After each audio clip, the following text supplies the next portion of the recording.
దరిద్రం ఏంటంటే ఈ జియో సిమ్ ఉంది కదా, జియో ఇది వేరే కీప్యాడ్ మొబైల్లో పనిచేయదు. తీసుకున్న 10 రోజులకే ఇందులో బ్యాటరీ కాస్త ఉబ్బిపోయింది. హాయ్ అండి, అందరికీ నమస్కారం. నా పేరు రమేష్.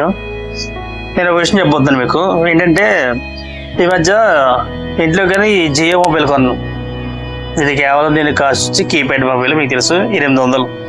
సరే తక్కువ కదా అని చెప్పేసి ఈ మొబైల్ తీసుకుంటే తీసుకున్న 10 రోజులకే ఇందులో బ్యాటరీ కాస్త ఉబ్బిపోయింది. పని చేయట్లేదు బ్యాటరీ. ఛార్జింగ్ పెడితే నిగిపోతుంది. ఏమైందని చెక్ చేస్తే బ్యాటరీ మొత్తం ఉబ్బిపోయింది. యాక్చువల్గా దీంట్లో బ్యాటరీ లేదు, మీకు చూపిద్దామంటే బ్యాటరీ ఇంట్లో వాళ్ళు తీసి ఎక్కడ పడేస్తారు, బ్యాటరీ లేదు.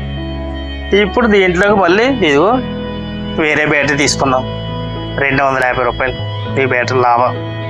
ఇప్పుడు ఈ బ్యాటరీ దీంట్లో ఇన్స్టాల్ చేయాలి.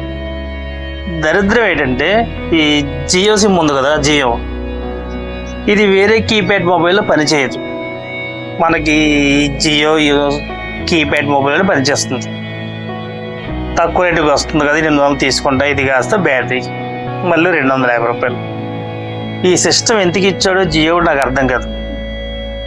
పక్కన రీఛార్జీలు పెరిగిపోతున్నాయి, మొబైల్ ధరలు కూడా ఎక్కువగానే ఉన్నాయి. సరే ఇంట్లో వాళ్ళకు ఉపయోగపడుతుంది కదా, చిన్న కీప్యాడ్ మొబైల్ వేసుకుంటే ఇవి కాస్త బ్యాటరీ కనీసం ఏంటంటే వారం రోజులు కూడా బ్యాటరీ రావడం ఏంటంటే చిత్రం. కాకపోతే మళ్ళీ పెద్ద కంపెనీ ఇది, అలా చిన్న చిన్న కంపెనీలు కదా జియో కంపెనీ.